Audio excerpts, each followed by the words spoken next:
चलिए प्रारंभ करते हैं मंगलाचरण से। नमो अरिहंताणं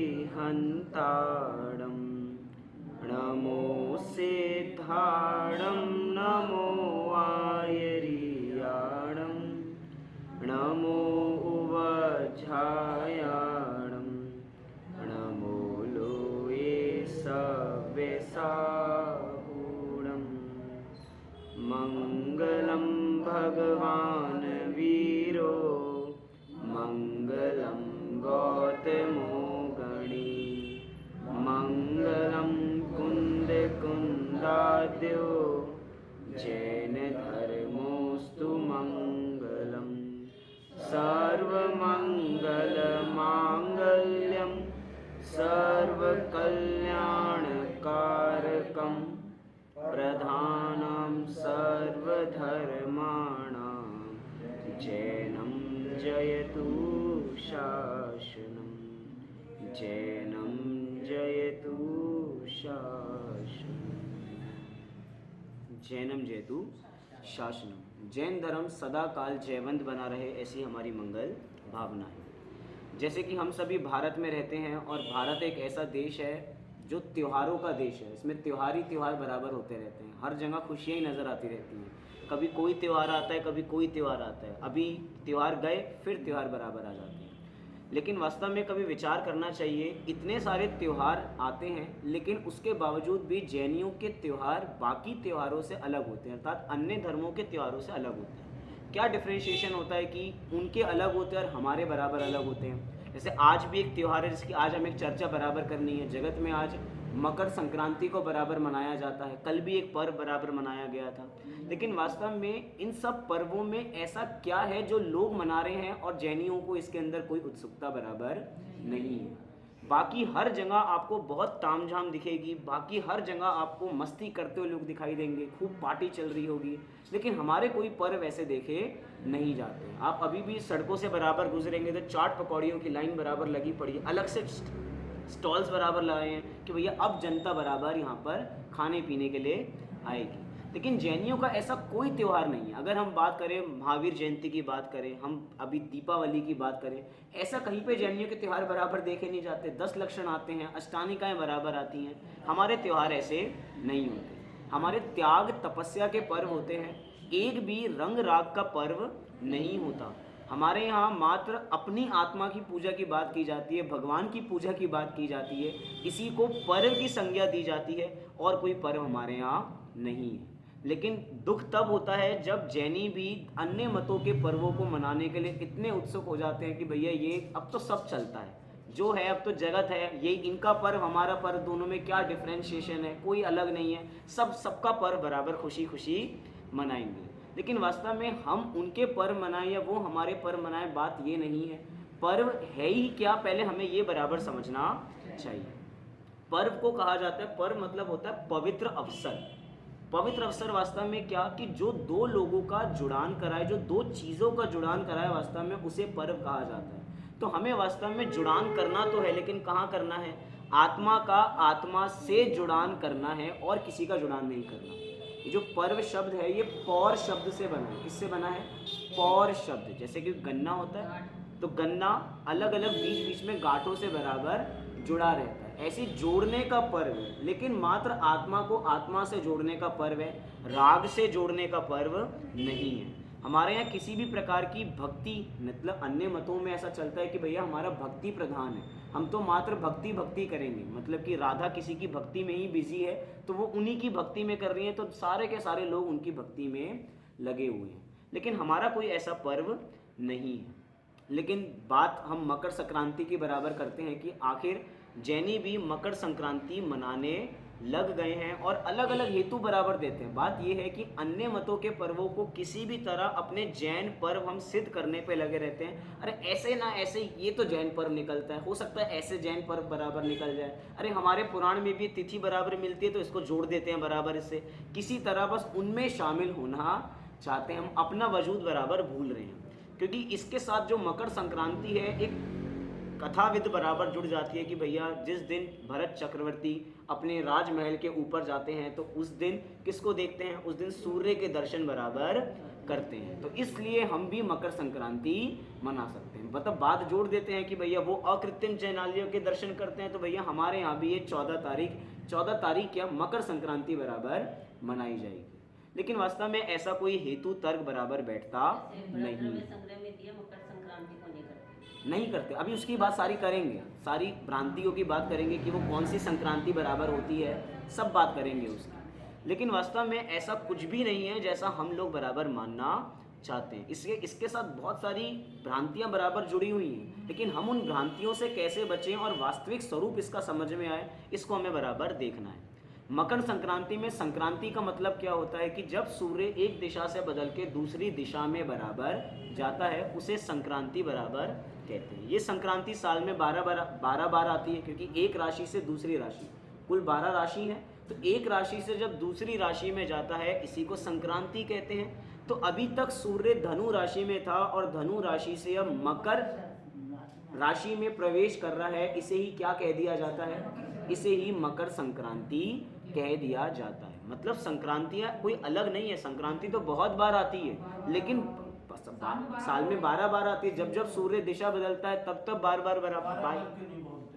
बार उसी की बात बराबर कर रहे हैं, उसी की भी बात करते हैं। सारे प्रश्न एक साथ बराबर जुड़े हुए हैं कि अब 12 बार क्यों नहीं होती है। पहले इसकी बात करते हैं कि संक्रांति माने राशि का बदलना। अब राशि बदल रही है तो इसके अंदर कोई विशेष उत्साह की बात नहीं है, उसके बावजूद भी मकर संक्रांति को विशेष रूप से याद क्यों किया जाता है, अब थोड़ा इसे हमें बराबर समझना है।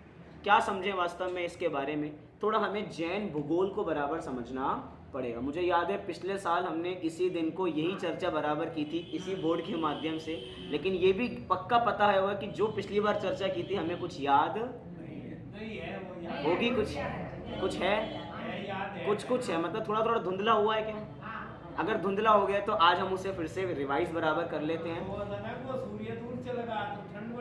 हाँ वही बात बराबर, गर्मी बढ़ जाएगी। लेकिन इन्हीं सब की बातें बराबर वापसी करते हैं। जैसे 10 लक्षण बार बार आते हैं तो हम 10 लक्षण की बात बार बार करते हैं। अष्टानिका पर्व आते हैं तो अष्टानिका की बात करते हैं। हर बार महावीर जयंती आती है तो महावीर जयंती की बात करते हैं। प्रासंगिक चर्चा है, इसीलिए प्रसंग पे बराबर बात कर रहे हैं। अभी हमें कुछ विषय को बराबर समझना है कि ये पूरा का जैन भूगोल हमारा चलता कैसे है। हमें लगता है कि हमारे पास एक ही सूर्य है और एक ही चंद्रमा है, लेकिन वास्तव में एक ही सूर्य और एक ही चंद्रमा हो ऐसी बात नहीं। इसमें भी अलग अलग चीज़ें हैं कि अगर हम जम्बू द्वीप की बात करें तो उसमें 2 सूर्य हैं और 2 चंद्रमा हैं। हम लवण समुद्र की और आगे बात करें तो वहाँ पे 4 हो जाते हैं। थोड़ा और घात की खंड में जाएंगे तो 12 बराबर हो जाएंगे। संख्या ऐसे बहुत बढ़ती बराबर चली जाती है, जहाँ तक 134 या 132 की संख्या में 2.5 द्वीप में बराबर पहुँच जाते हैं। 2.5 द्वीप के बाहर जाएंगे तो असंख्यात सूर्य और असंख्यात चंद्रमा हमें मिलेंगे। अगर साइंस की बात बराबर हम माने तो साइंस के लोग बराबर क्या कहते हैं कि जो धरती है वो घूमती है, सूर्य तो एक ही दिशा में बराबर रहता है। साइंस बराबर यही कहती है कि धरती धीरे धीरे घूम रही है और सूरज एक ही जगह रहता है। लेकिन अगर हम हिंदू परंपरा का भी बात बराबर माने तो हिंदू परंपरा के लोग भी यही कहते हैं कि अब सूर्य ने राशि बदली। यही कहा ना, अभी धनु राशि से मकर राशि में आया, तो कौन आया? सूर्य आया। इसका मतलब ये है कि धरती तो एक ही जगह पर है। Point to be noted. Science की बात का मतलब यहीं पे खलास बराबर हो गया कि जो साइंस कहती है उसके विरुद्ध मात्र जैन दर्शन की बात नहीं है, हिंदू दर्शन भी इस बात की पुष्टि बराबर करता है कि अब क्या बदल रहा है, सूर्य बदल रहा है, धरती तो अपने एक ही स्थान पे बराबर खड़ी रहती है। ऐसे हमारा जैन दर्शन भी इसी बात को बराबर कह रहा है कि भैया धरती जहाँ पर है वो वहीं पर है, सूर्य अपनी राशि, सूर्य अपने चक्कर बराबर लगा रहा है। लेकिन कैसे चक्कर लगा रहा है, थोड़ी इस बात को हम यहाँ पे बराबर समझते हैं। जैसे कि आपको दिखाई देगा, कोशिश करना आपको नहीं दिखाई, आप इधर आ जाइए बराबर, क्योंकि ये बोर्ड इसलिए लिया है कि सब कुछ दिखना चाहिए। दिख रहा है आपको पक्का? विषय ना दिखे तो आप इधर आ जाना थोड़ा सा। इसके पीछे एक स्टूल लग सकता है क्या? देखिए, जैसे कि हम एक बात करते हैं, ये है हमारा सुमेरु पर्वत। क्या है ये है हमारा सुमेरु पर्वत। अब हमें थोड़ी पर्वतों की बात बराबर क्यों करनी पड़ेगी, क्योंकि अभी हमें सूर्य के चक्कर बराबर देखने हैं कि सूर्य कैसे चक्कर बराबर लगाता है। ये है हमारा सुमेरु पर्वत, ठीक है, और ये हो गया हमारा जम्बू द्वीप। क्या हो गया ये हमारा जम्बूद्वीप। जम्बूद्वीप का आकार कैसा होता है? चूड़ी के आकार का होता है। जम्बूद्वीप का आकार होता है थाली के आकार का। किसके आकार का होता है? थाली के आकार का। चूड़ी के आकार वाले जितने जम्बूद्वीप के बाहर होंगे उनका आकार चूड़ी वाला होगा। ऐसा क्यों? क्योंकि थाली तो अंदर भरी हुई है ना थाली। चूड़ी को देखेंगे तो बीच में से खाली है बराबर। तो जो खाली स्थान है उसको हम कहेंगे जम्बूद्वीप के बाहर वो है चूड़ी के आकार का।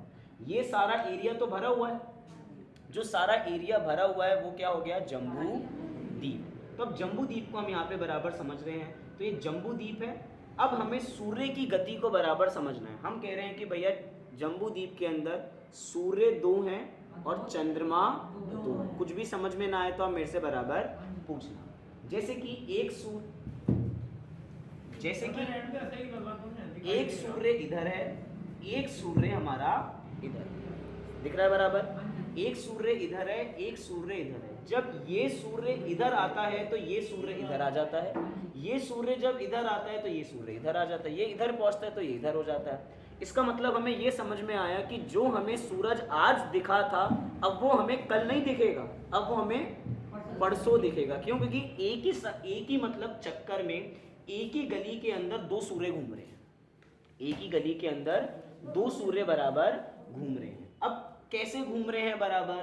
तो इसी की होती हैं 184 गलियां। कितनी गलियां होती हैं?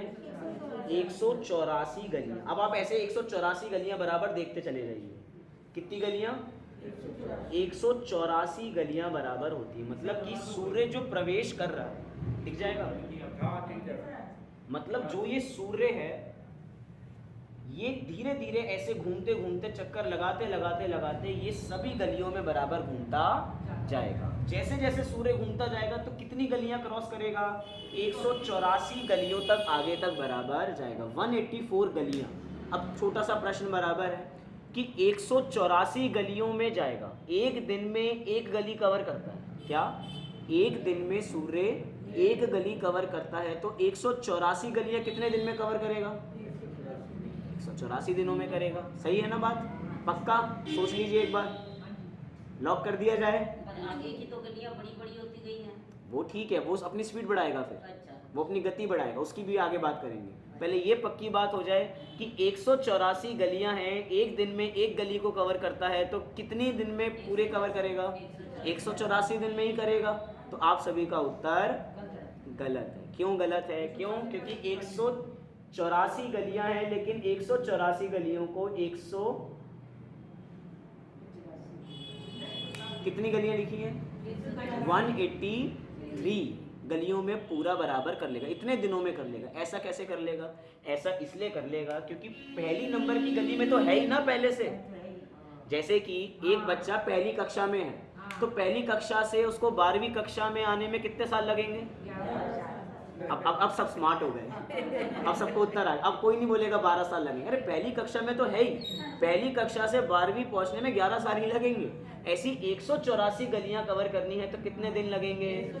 183 दिन बराबर, क्योंकि पहली गली में है। अब पहली गली से दूसरी में जाएगा तब एक काउंट होगा बराबर, तब ये काउंट होगा। पहली क्लास से दूसरी क्लास में जाएगा तब 1 साल काउंट होगा और 12वीं तक उसके 11 साल बराबर पूरे हो जाएंगे। तो कितने हो गए? 184 गलियों को, या 184 गलियों को विधि भी बराबर कहते हैं, मतलब गलियों को।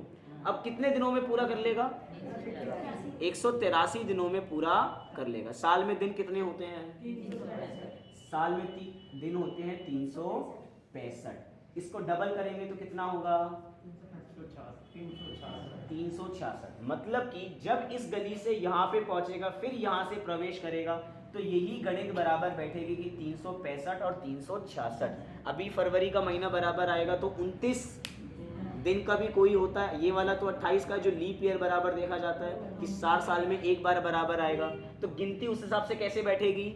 सही बराबर बैठ गई। साल में दिन कितने होते हैं? 365। तो 365 दिनों के अंदर पहले तो जाएगा सूर्य और उसके बाद सूर्य वापसी बराबर आएगा।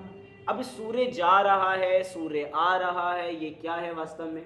अगर हम हर जगह की बात एक बराबर माने तो अक्सर ये देखा जाता है कि चंद्रमा के हिसाब से कोई भी तिथि या कोई भी पर्व को बराबर मनाया जाता है। मात्र ये संक्रांति ही है जिसको सूर्य के हिसाब से देखा जा रहा है। अब सूर्य के हिसाब से देखा जा रहा है तो कैसे देखा जा रहा है, अब इसको थोड़ा बांटते हैं। कैसे बांटते हैं, 6-6 महीने में इन दोनों हिस्सों को बांटते हैं। जैसे कि एक हो गया हमारा दक्षिणायन, एक हो गया हमारा उत्तरायण। दक्षिणायन और उत्तरायण, इसका मतलब क्या होता है दक्षिणायन और उत्तरायण का। जैसे कि ये है हमारा सुमेरु पर्वत। क्या है ये, सुमेरु पर्वत। अब सूर्य चक्कर लगा रहा है, सूर्य चक्कर लगा रहा है तो 184 गलियों में चक्कर बराबर लगाएगा। अब जैसे जैसे सूर्य 184 गलियों में चक्कर लगा रहा है, अभी तो पास था, अब धीरे धीरे दूर जा रहा है, धीरे धीरे दूर जा रहा है, धीरे धीरे दूर जा रहा है। जैसे जैसे दूर जा रहा है तो दक्षिण की तरफ जा रहा है। अब जैसे ही वो 184 गली में सूर्य होगा, अब धीरे धीरे वापसी भी आएगा। अब जब आएगा तो उत्तर की तरफ वापसी आ रहा है। मतलब कि 6 महीने तो हो गए उत्तरायण के और 6 महीने हो गए हमारे दक्षिणायन के। ये जो मकर संक्रांति बराबर जगत में हिंदू लोग मनाते हैं, क्यों मनाते हैं कि भैया अब जो सूर्य था ना वो अभी दक्षिण में पहुंचा था। कहाँ पे पहुंचा था, दक्षिण में पहुंचा था। 184 गली में आज है सूर्य, आज 184 गली में सूर्य अभी बैठा हुआ है और आज के दिन से अब सूर्य हमारे पास आने लग गया था। जम्बू द्वीप में हम बैठे हैं, तो जम्बू द्वीप में हम बैठे हैं तो सूर्य हमारे धीरे धीरे नजदीक आ रहा है। अब सूर्य नजदीक आ रहा है, इसमें पर्व बराबर क्या हो गया, क्योंकि अन्य मत ये मानते हैं कि भैया जो सूर्य है वो उनका देवता है। आप बहुत सारे टीवी सीरियल में देखते होंगे, लोगों को देखते होंगे कि सूरज को अल अर्पण जल अर्पण बराबर करते हैं, तो सूरज को देवता बराबर मानते हैं। अभी हम भी बात करेंगे सूर्य की, लेकिन अभी अन्य मत के परिप्रेक्ष्य से बात कर रहे हैं कि अब अभी तक तो हमारे देवता हमसे बहुत दूर थे। देखो उनका सेंस बराबर क्या है कि अभी तक तो हमारे देवता बहुत दूर थे, लेकिन अब हमारे धीरे धीरे नजदीक आज के दिन से उन्होंने आना शुरू कर दिया है। तो अब वो धीरे धीरे हमारे पास यहाँ पे आना प्रारंभ कर रहे हैं। कहाँ काट रहा है, एक इधर है एक इधर है, ऐसे ऐसे चक्कर काटेगा, दोनों काटेंगे ना। अभी तो हमने बताया कि जब ये इधर आएगा, अभी हम इसकी बात भी बराबर करते हैं। जैसे कि पहले मैं दूसरी बात करता हूँ, फिर एक बात ये याद दिलाना, क्योंकि इसमें बहुत सारे विषय एक साथ बराबर चल रहे हैं। हम बात कर रहे थे गति की, बीच में गति की बात बराबर आई थी, एक प्रश्न कि गति कैसे होती है कि अब धीरे धीरे दूर जाएगा तो गति तो उसको बढ़ानी पड़ेगी। सही बात है, उसको गति बढ़ानी पड़ेगी क्योंकि सूर्य की गति भी अलग अलग चलती है। जैसे कि अगर सूर्य बिल्कुल जम्बू द्वीप के पास है, सबसे पास है, अभी पहली गली में बराबर सूर्य बैठा है। अब सूर्य बैठा है तो यहाँ पे उसकी गति अलग होगी और ये बड़ी वाली जो गली है उसमें उसकी गति अलग होगी। क्यों होगी, क्योंकि यहाँ कहा जाता है कि भैया इसकी जो चाल होती है वो हाथी जैसी होती है, डगमग डगमग डगमग, धीरे धीरे चलेगा, धीरे धीरे चलेगा, तभी तो छोटा एरिया उसको कवर करना है। अब धीरे धीरे जैसे जैसे बाहर जाता जा रहा है, बाहर जाता जा रहा है, अब उसकी गति उसको बढ़ानी पड़ेगी। डायमीटर बढ़ गया ना, पहले हम 100 मीटर की रेस कर रहे थे, अब हमें 1 किलोमीटर की रेस करनी है तो हमें स्पीड बढ़ानी पड़ेगी। अब क्योंकि घंटे तो 24 ही हैं, उसी 24 घंटे में आपको इतना ट्रैवल करना है, उसी 24 घंटे में तो आपको स्पीड अपनी बढ़ानी पड़ेगी। तो अभी हाथी जैसी है, धीरे धीरे जैसे जैसे, फिर घोड़े जैसी, क्या बढ़ेगी कैसे, अभी बताएंगे ना, उसकी भी बात करेंगे, कौन कौन कैसे बढ़ाएगा बराबर उसकी। धीरे धीरे उसकी गति बराबर बढ़ती जाएगी और जैसे जैसे उसकी गति बढ़ती जाएगी तो पूरा का पूरा चक्कर 184 दिनों का उसका पूरा हो जाएगा। अभी अब दूसरा प्रश्न बराबर क्या आया था बीच में, जो मैंने कहा था मुझे बताना, 2 सूर्य और 2 चंद्रमा। अभी हमने शुरुआत में ही बात बराबर की थी कि जैसे एक सूर्य इधर है और एक सूर्य इधर है, तो जब ये सूर्य इधर आएगा तो ये सूर्य इधर आ जाएगा, ये सूर्य जब इधर है तो ये सूर्य इधर, ये सूर्य इधर है तो ये सूर्य इधर बराबर चला जाएगा। हाँ, दोनों ही साथ साथ बराबर गलियों के चक्कर बराबर लगा रहे हैं, तो दोनों लगा रहे हैं, हाँ, एक साथ बराबर, क्योंकि हम जम्बू द्वीप की बात बराबर कर रहे हैं। तो जम्बू द्वीप में 184 गलियां हैं, तो 184 गलियों में 2 सूर्य बराबर चक्कर लगा रहे हैं। अब थोड़ी इसकी बात समझते हैं कि जो ये जो क्या है, इस क्या बताया था, ये क्या है, मेरू, सुमेरु पर्वत। ये सुमेरु पर्वत की जो दशा है वो है उत्तर दशा। क्या दशा है, उत्तर दशा, मतलब नॉर्थ में बराबर है सुमेरु पर्वत बैठा हुआ है। कैसे बैठा हुआ है इसकी थोड़ी बात बराबर करते हैं। जैसे कि हमें 4 दिशा बराबर समझनी है। अभी मैं, ये है हमारा सुमेरु पर्वत, इस तरफ है भरत क्षेत्र, इस तरफ क्या है, भरत क्षेत्र। अगर क्या, उत्तर की तरफ, इस तरफ हो गया हमारा भरत क्षेत्र। अगर हम सामने की तरफ बराबर जाएंगे तो उस तरफ हो गया हमारा ऐरावत क्षेत्र, मतलब सुमेरु पर्वत, ये सुमेरु पर्वत के इस तरफ क्या है, भरत क्षेत्र, और उसके बिल्कुल सामने क्या है, ऐरावत क्षेत्र। अब लेफ्ट और राइट की बराबर बात करें तो इस तरफ क्या है, इस तरफ है पूर्व विधेय, और इस तरफ क्या है, पश्चिम विधेय। पूर्व विधेय और पश्चिम विधेय। तो अभी ऐसे बराबर दिशाएं, बराबर हमें 4 दिशाएं समझ में आई। अब ये प्रश्न बराबर है, लोग कहते हैं कि भैया जो सूरज है, सूरज कहाँ से उगता है, पूरब से नीशत पर्वत से। सूरज कहाँ से, यहाँ से नीशत पर्वत इधर को आ जाएगा ना, चौथे इधर को इस तरफ आ जाएगा बराबर। अभी प्रश्न है बराबर, सूरज कहाँ से उगता है, पूरब से। पूरब से उगता है। सूरज पूरब से उगता है या जिस दिशा से सूरज उगता है उसको पूरब कहते हैं? जिस दिशा से उगता है उसे। दोनों में बहुत अंतर है। जिस दिशा से सूरज उगता है उसको पूरब कहते हैं या पूरब से सूरज उगता है? जिस दिशा से उगता है उसे पूरब कहते हैं। सोच लो भैया एक बार, सोचो, प्रश्न समझ में आया? सूरज पूरब से उगता है या जिस दिशा से उगता है उसको पूरब कहते हैं? जिस दिशा से उगता है उसे पूरब कहते हैं। जिस दिशा से उगता है उसको पूरब कहते हैं। ऐसा सेंटेंस क्यों ठीक है, इसको थोड़ा समझने की कोशिश करते हैं। जैसे कि भैया हम जो बात कर रहे हैं कि हम बैठे हैं इधर, ये हम बराबर, ये है भरत क्षेत्र, ये क्या है हमारा ऐरावत क्षेत्र, ये हमारा पूर्व और ये हमारा पश्चिम। अब क्या है कि अब ये सूरज इधर है, तो जब हम भरत क्षेत्र में बराबर बैठे हैं तो सूरज कहाँ है, ये पूर्व कह रहे हैं ना हम इसे, पूर्व कह रहे हैं हम इसे। तो जब हमने इसको देखा तो ये हमारे लिए कैसा हो गया, पूर्व बराबर, क्योंकि हम इधर से देख रहे हैं तो हमारे लिए पूर्व दिशा से सूरज बराबर उग रहा है। लेकिन जब यही सूरज इधर आएगा और यही सूरज जब इधर चला जाएगा, जैसे कि ये सूरज था इधर और ये घूमते घूमते घूमते घूमते इधर बराबर पहुंच गया, तो बताइए इधर के लोगों के लिए सूरज किस दिशा से उग रहा है? इधर का पूरब। अब दिशा चेंज हो गई होगी? नहीं, दिशा चेंज नहीं। क्यों? क्योंकि ये लोग इस तरफ से देख रहे हैं इसे, दिशा वही रहेगी। मतलब जिस दिशा से सूरज उग रहा है उसको पूरब कहेंगे। नहीं तो अगर देखें तो फिर इसकी दिशा बराबर बदल जाएगी, लेकिन दिशा बदलती नहीं है। जिस दिशा से उग रहा है उसी को, जो मतलब जहां से सूरज उग रहा है उसी को पूरब दशा बराबर कह दिया जाता है। और वास्तव में पूरब दशा की अपने में बहुत उपयोगिता भी बराबर है।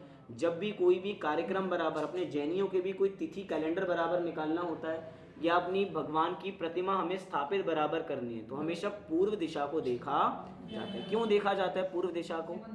क्योंकि वहां पर कौन विराजमान है? क्योंकि सूर्य के अंदर बहुत सारे अकृत्रिम चैत्यालय हैं और उन अकृत्रिम चैत्यालयों में हमारे भगवान विराजमान है, इसीलिए हमेशा पूरब दिशा को देखा जाता है। ऐसे उत्तर दशा को भी बहुत उपयोगी बराबर जैनियों में माना, मतलब जैनियों में 2 ही दशा हैं, पूरब और उत्तर। तो उत्तर को क्यों उपयोगी माना जाता है? क्योंकि उत्तर में हमें सीधे ही विदेह क्षेत्र में जो भगवान बराबर बैठे हैं सीधे ही उनके दर्शन बराबर होते हैं। सीमंदर आदि 20 तीर्थंकरों के दर्शन बराबर होते हैं, इसलिए इन 2 दिशाओं का बहुत महत्व है, पूर्व और उत्तर, इन 2 दिशाओं का। तो ये हमें कॉन्सेप्ट बराबर समझ में आया। इसी में एक और बात हम बराबर साथ में ही समझते हैं कि जब भी एक हमने बात की, ये तो हो गया जब सूरज इधर जा रहा है तो ये हो गया हमारा दक्षिणायन, और जब इधर आ रहा है तो ये हो गया हमारा उत्तरायण। जब भी कोई पंच कल्याण की तिथि बराबर निकालनी होती है तो हमेशा उसको भी उत्तरायण के हिसाब से निकाला जाता है। कैसे निकाला जाता है? दक्षिणायन में कोई कार्य बराबर नहीं होते हैं, क्योंकि कोई भी तिथि बराबर निकालनी होती है तो उत्तरायण के हिसाब से, क्योंकि उसी को शुभ बराबर माना जाता है। क्योंकि अब धीरे धीरे नज़दीक आते जा रहे हैं, क्या सूरज धीरे धीरे नज़दीक आ रहा है, इसकी वजह से सारी तिथि, जैसे कि अभी पंच कल्याणा के हमारा ढाई दीप के अंदर इंदौर के अंदर, तो उसकी तिथि अब उसके बाद बराबर हो गई। मतलब कि जो हमारा उत्तरायण की तरफ आ रहा है धीरे धीरे नज़दीक, धीरे धीरे आता जा रहा है। इसकी वजह से हमेशा उत्तरायण में ही सारे कार्य देखे जाते हैं, शुभ कार्य सारे इसी दिनों में होते हैं। अब हमें थोड़ी भ्रांति की बात बराबर करनी है कि जगत में जो भ्रांति बराबर चलती है, क्या भ्रांति? कि भैया जो भरत चक्रवर्ती हैं वो भरत चक्रवर्ती इस दिन, मतलब जो लोग मान रहे हैं कि जैनी हमारे बराबर मान रहे हैं कि भैया इस दिन भरत चक्रवर्ती अपनी छत पे जाके क्या उस सूर्य के दर्शन बराबर करते हैं और सूर्य में उस अकृत्रिम चित्तालयों के दर्शन करते हैं, तो भैया ये हमारा भी पर्व सिद्ध हो गया। लेकिन वास्तव में ये हमारा पर्व सिद्ध नहीं हो सकता, क्योंकि जब शास्त्रों को टटोलते हैं तो हमें मकर संक्रांति की तिथि बराबर नहीं मिलती, वो है कर्क संक्रांति। क्या है? कर्क संक्रांति को बराबर इस समय पे देखा जाता है। क्यों देखा जाता है बराबर? थोड़ा प्रैक्टिकल होकर भी सोचेंगे तो हमें समझ में ये विषय आएगा। भरत चक्रवर्ती मनुष्य गति के एक ऐसे जीव हैं जिनकी पांचों इंद्रियों की प्रबलता सबसे ज्यादा है। मतलब अगर हम इतनी दूरी का जान सकते हैं तो भैया वो सबसे ज्यादा दूरी का भी जान सकते हैं। खाली भरत चक्रवर्ती की सारे चक्रवर्ती? चक्रवर्ती की हम बात कर रहे हैं, सभी चक्रवर्तियों की बात है। अब तुम भरत चक्रवर्ती एक एग्जाम्पल लेके बात बराबर कर रहे हैं। हाँ, सब सभी चक्रवर्ती की, क्योंकि सारे चक्रवर्ती सबसे ज्यादा शक्तिशाली बराबर होते हैं। उनकी पांचों इंद्रियां सबसे ज्यादा प्रबल है। मनुष्य गति के परिप्रेक्ष्य में बात बराबर चल रही है। तो हमारी इंद्रियां तो इतनी स्ट्रांग बराबर नहीं है। अगर आज के दिन हम ये माने कि वो अपनी, क्योंकि जम्बूद्वीप में वो भी होंगे, जम्बूद्वीप में वो भी होंगे, अगर जम्बूद्वीप से अगर वो देख रहे हैं तो भैया उनकी बहुत दूर हो जाएगा, इतना भी नहीं देख पाते हैं बराबर। लेकिन उनकी उपयोगिता, उनकी जो इंद्रियों की योग्यता है वो तब भी हमसे ज़्यादा, कई गुना ज़्यादा बराबर देखी जाती है। उनकी इंद्रियां इतनी प्रबल हैं कि भैया अगर उनके पास 84 करोड़ हाथी हैं, 18,000 घोड़े हैं, तो किस समय अगर रात को अपने सभागृह में या अपने कक्ष में विश्राम बराबर कर रहे हैं तो रात को कौन से हाथी के कब दर्द बराबर हुआ, कब किसने कर रहा, उनको उसकी आवाज़ भी सुनाई दे जाती है। इतनी शक्तियां, उनकी कर्ण इंद्रियां इतनी प्रबल हैं बराबर कि इतने दूर का विषय भी बराबर सुन सकते हैं। मतलब 9 योजन है जहाँ तक कि 9 योजन तक की दूरी को बराबर अच्छी तरह देख सकते हैं। और इंद्रियों की तो योग्यता में लिख के बराबर आए कितने योजन है कि 41,000 कुछ ऐसी संख्या में बराबर है कि इतनी चक्षु इंद्रिय की प्रबलता इतनी है कि इतने योजन, 41,000 कुछ समथिंग है, इतने योजन तक की, योजन की भी अब गणना बराबर नहीं है। जाननी हो तो वो गड्ढा बराबर खोदना पड़ेगा अभी हमें, वो गड्ढा हम नहीं खोद सकते बराबर अभी तक का विषय बराबर वो देख सकते हैं। तो जब सूर्य बिल्कुल पास में होता है, पॉइंट टू बी नोटेड, क्योंकि कर्क राशि की हम बात बराबर कर रहे हैं, जब सूर्य बिल्कुल पास होता है तो उस समय पे वो उसके दर्शन बराबर करते हैं। यहाँ पे जब होता है तब दर्शन नहीं करते, इतनी इंद्रियां स्ट्रांग नहीं है। इससे ये बात भी हमें पता लगती है कि भैया चाहे चक्रवर्ती ही क्यों ना हो, इंद्रियों से इतनी दूरी का ज्ञान नहीं हो सकता, क्योंकि इंद्रियां पराधीन हैं। चक्रवर्ती पद क्यों छोड़ते हैं? है तो उनके पास सब कुछ है, लेकिन भैया चक्रवर्ती पद के साथ भी अतीन्द्रिय आनंद का ज्ञान, अतीन्द्रिय सुख का भोग नहीं कर सकते हैं, क्योंकि इंद्रियों के सहायता से कितना बराबर जिएंगे। इंद्रियों की तो प्रबलता ज्यादा है। कोई व्यक्ति कमजोर है, कोई व्यक्ति हट्टा कट्टा बराबर है, लेकिन कुछ भी है इंद्रियों के माध्यम से ही है ना। इंद्रियों की परतंत्रता बराबर जहां पर है वहां पे सुख बराबर नहीं हो सकता। क्या जी? वो इंद्रियों से, मतलब इंद्रियों से अतीन्द्रिय सुख का कंपैरिजन बराबर नहीं हो सकता। मतलब जो वो भ्रांति चलती है वो भ्रांति भी कैंसिल बराबर हो जाती है। क्या पास में आ जाता ना अयोध्या के, बिल्कुल पास में आ जाएगा। जब पास में आएगा तब वो सारी चीजें बराबर नजर आएंगी। जगत में भ्रांतियां बहुत बराबर चल सकती हैं कि अगर कहें कि भैया सूर्य के दर्शन हम भी बहुत जैनी भी करने लगे, या उस समय में ऐसी भ्रांति कैसे चल पड़ी कि लोग सूर्य को पूज रहे हैं, तो भैया जो भरत चक्रवर्ती की एग्जाम्पल लेके बात करें, भरत चक्रवर्ती महान है क्योंकि चक्रवर्ती बराबर है 6 खंड का राज्य है। तो ऐसी जगत में लोगों को देखा जाता है कि भैया देखो ये जाते हैं छत पे जाते हैं और छत पे जाके सूरज के दर्शन करते हैं। लोगों को लगा कि हमें भी सूरज के दर्शन करने चाहिए। उनको नहीं पता कि वो अपनी चरम चक्षुओं से क्या देख रहे हैं, वो तो अकृत्रिम चैत्यालयों को देख रहे हैं। लोगों को क्या नजर आ रहा है कि किसके दर्शन कर रहे हैं? सूरज के दर्शन कर रहे हैं। तो लोगों ने कहा भैया इतने महान पुरुष कर रहे हैं तो हमें भी क्या करना चाहिए, हमें भी सूरज के दर्शन करने चाहिए। लेकिन भैया सूरज के दर्शन क्यों करने चाहिए, क्या है इसके पीछे का लॉजिक, हमें वो अवश्य जानना चाहिए। अगर हम बात करें हिंदू परंपरा में तो वो तो उसी को देवता मान रहे हैं। हम कह रहे हैं कि वो देवता नहीं है, वो तो विमान है। जो सूर्य है वो तो विमान है, उस विमान में अकृत्रिम चैत्यालय है और उस अकृत्रिम विमान को खींचने के लिए 16,000 देव बराबर लगे हुए हैं। कितने देव? 16,000 देव। वो कह रहे थे ना रथ कैसे खींचेंगे, वो गति कौन बढ़ाएगा, वो गति वो बढ़ा रहे हैं। 16,000 देव उस रथ को खींचने के लिए, और उसमें भैया अकृत्रिम चैत्यालय है। लेकिन ऐसी बात 16,000 देव की तो आई नहीं, वो तो अपने आप चलता रहे, खींचता है ना बराबर, चलता तो रहता है वो, लेकिन खींचने के लिए है ना वो देवता बराबर। तो देव लगे ही रहेंगे खींचने में 24 घंटे। यही है, अब देख लो, इसलिए तो गति अच्छी नहीं है, कोई गति अच्छी नहीं है। हम देवगति जब तो खराब है। नहीं तो मैं तो वो भी नहीं सुख इंद्रिय सुख भी नहीं जब ये खींचने में लग गया। तभी तो दुख है। बस बात ये है कि भैया जैसे हम कहते हैं ना कि अब एग्जाम्पल बराबर दूसरी तरीके से लगा के देखो, हम इस चीज़ को सौभाग्य देखते हैं मनुष्य गति में कि भैया हम जब भी रथ यात्रा होती है तो भैया हम रथ को खींचेंगे कि भगवान का रथ बराबर निकल, हम इसको सौभाग्य देख रहे हैं। और एक बार उनकी ड्यूटी देखो, क्या कह रहे था वो 24 घंटे और उसमें सुख मिल रहा होगा उनको। देखा जाए तो भैया भगवान का रथ खींच रहे हैं, लेकिन भगवान का रथ खींच रहे हैं लेकिन मिल क्या रहा है? मिल उनको तब भी कुछ नहीं रहा, क्योंकि ड्यूटी में लगे हुए हैं बराबर। अब 16,000 लगे हुए हैं देव, तो रथ को बराबर खींचे जा रहे हैं, खींचे जा रहे हैं। भैया रथ खींचने से काम नहीं होगा, जब तक अपनी आत्मा को नहीं पहचानेंगे तब तक कार्य नहीं होगा। इसलिए तो वो भी वहाँ पर दुखी हैं। होता है ना, दूर के ढोल सुहावने लग रहे हैं, क्यों? दूर से अच्छे लग रहे हैं कि भाई देवगति अच्छी है, देवगति अच्छी है। देवगति में कितना दुख है इसकी कल्पना हम नहीं कर सकते। दूर के लोग अच्छे लगते हैं। मुकेश अंबानी बहुत सुखी होगा ना, बहुत सुखी है। कितने शारीरिक रोग हैं हमें पता है, हमें अच्छा लग रहा है, दूर से लग रहा है बड़ा अच्छा है, बड़ा अच्छा है, कितने पैसे हैं बराबर, अडानी कितना मस्त होगा बराबर, लेकिन कितने दुख हैं उनको वो उन्हीं को बराबर पता है और कोई उसकी कल्पना नहीं कर सकता। हम तो वापसी अपने विषय पे बराबर आते हैं संक्रांति को लेके कि जगत में जो भ्रांतियाँ बराबर चलती हैं वो सारी की सारी भ्रांतियाँ जैनियों की बराबर हमारी ख़त्म होनी चाहिए कि हमारा ऐसा ये कोई पर्व बराबर नहीं है। सूर्य बस एक राशि से दूसरी राशि में गया, इसमें क्या महानता? वास्तव में ऐसी कोई महानता नहीं है। जगत में इससे संबंधित कई और भ्रांति भी हैं। इस दिन कई लोग गंगा जी में स्नान करने बराबर जाते हैं, आज के दिन बराबर। आज के दिन बहुत भीड़ बराबर मिलेगी गंगा के तट पे बराबर। क्या कर रहे हैं गंगा के तट पे जाकर स्नान करके? क्या करेंगे? नहाएंगे और अपने पाप धुल जाएंगे। अच्छा, पाप धुल जाएंगे और फिर अगले साल फिर करेंगे और फिर आकर धो देंगे। अच्छा, नहाते ही तुरंत पाप शुरू कर देंगे। मैंने अपने पाप धोए, दूसरा नहा रहा उसके तो चढ़ेंगे वे।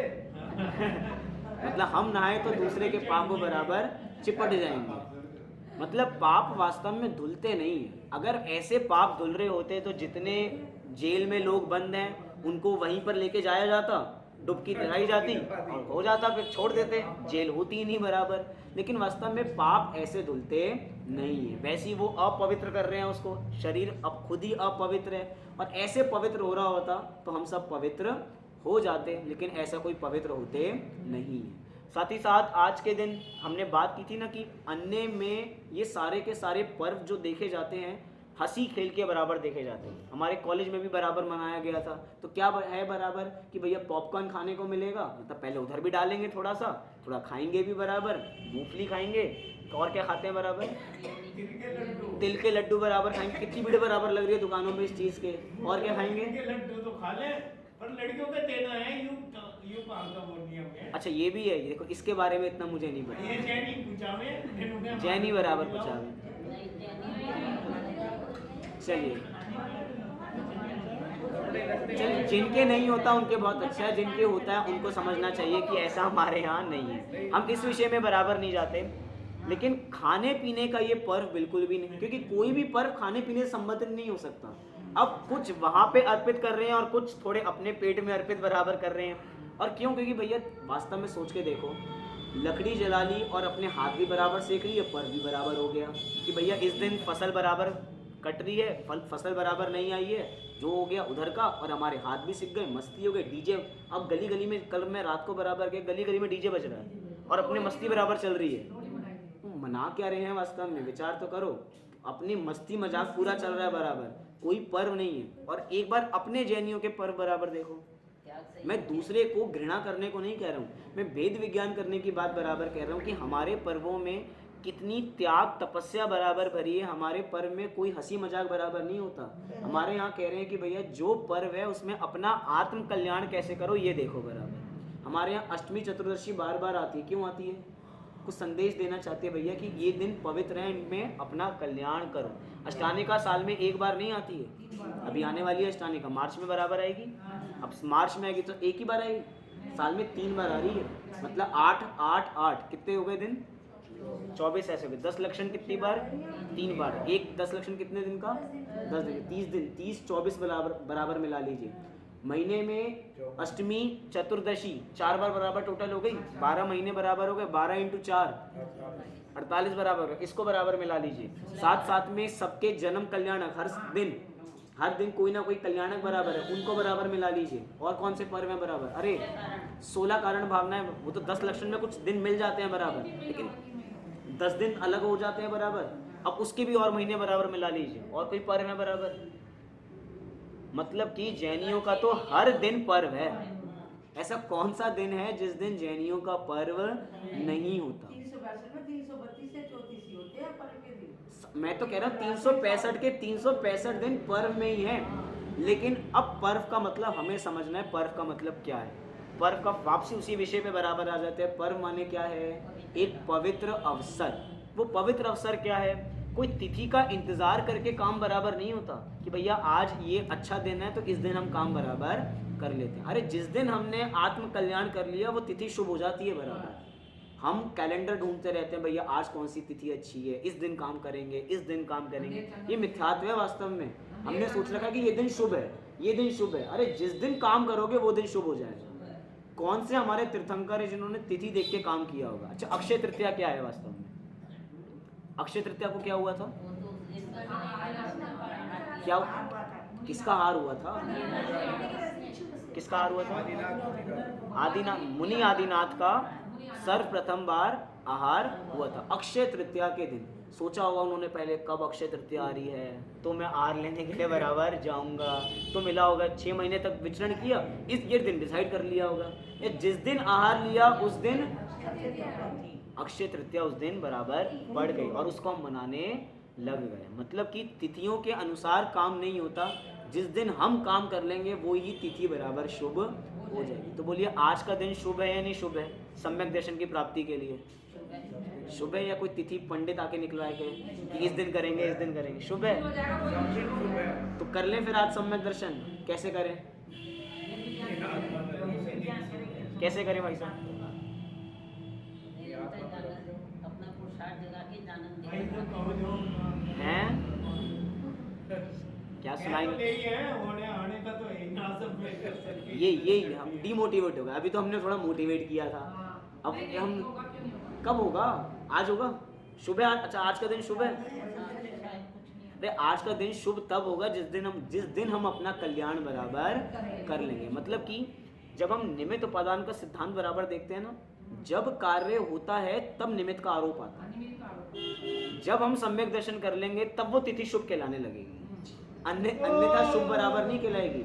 जिस दिन हम कल्याण करेंगे उस दिन वो तिथि बराबर शुभ कहलाने लगेगी। मतलब ये सारा कॉन्सेप्ट हमें मकर संक्रांति का समझ में आना चाहिए कि संक्रांति वास्तव में क्या है, मकर संक्रांति क्या है, क्या ये हमारा पर्व वास्तव में है भी या नहीं है। तो कुछ विषय की क्लैरिटी हमारे बराबर हुई होगी। एक और भ्रांति बराबर साथ में चलती है।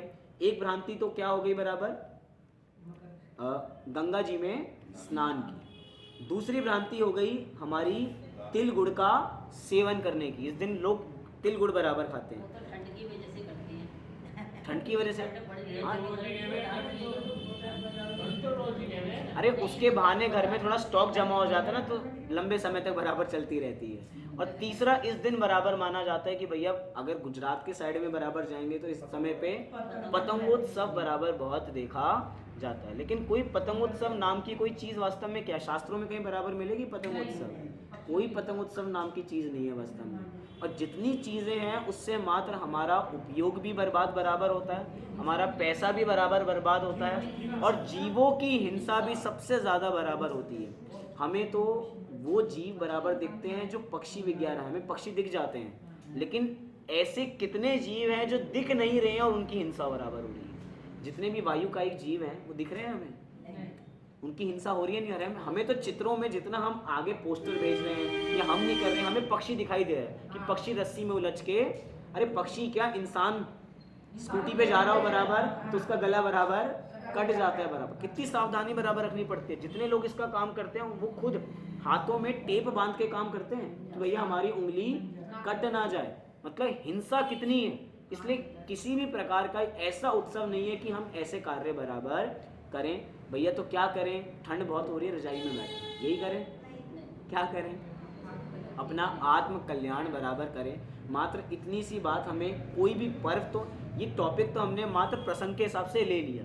हमारा तो हर स्वाध्याय का, हर शास्त्रों का, हर आचार्यों का एक ही कथन है मात्र, कि भैया शीघ्र अति शीघ्र अपना कल्याण बराबर करो।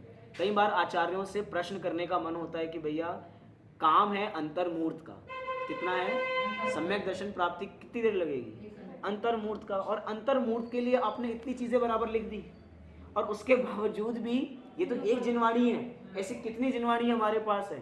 तो अंतर्मूर्त में आपने इतना उपयोग बराबर लगाया, लेकिन काम तो कितनी देर का है अंतर्मूर्त का। और हमें इतना ज्ञान है, इतना ज्ञान है कि अब हमें और नए ज्ञान बढ़ाने की आवश्यकता नहीं है। अब शयोक्षम ज्ञान जितना हमें हो चुका है ना, वो सफिशिएंट है सम्यक दर्शन की प्राप्ति के लिए। शिव भूति मुनिराज से कम तो ज्ञान नहीं है ना किसी को। शयोक्षम ज्ञान की बात बराबर कर रहा हूँ, शिव भूति मुनिराज से तो सबको ज्यादा ज्ञान है। अब इतना ज्ञान है कि बस उसी पे काम बराबर करेंगे तो हमारा कल्याण बराबर हो जाएगा। तो बस हम इस मकर संक्रांति से यही समझें बराबर कि भैया सूर्य की राशि बदल रही है, इसे संक्रांति कहते हैं। धनु से मकर में आई है, इसलिए संक्रांति बराबर है। इसका कोई जैन औचित्य नहीं है। तो हम मात्र अपना कल्याण करें, सम्यक दर्शन की प्राप्ति करें, इसी मंगल भावना से अभी की बात को हम यहीं पे पूर्ण बराबर करते हैं। सहजानंदी शुद्ध स्वरूपी अविनाशी में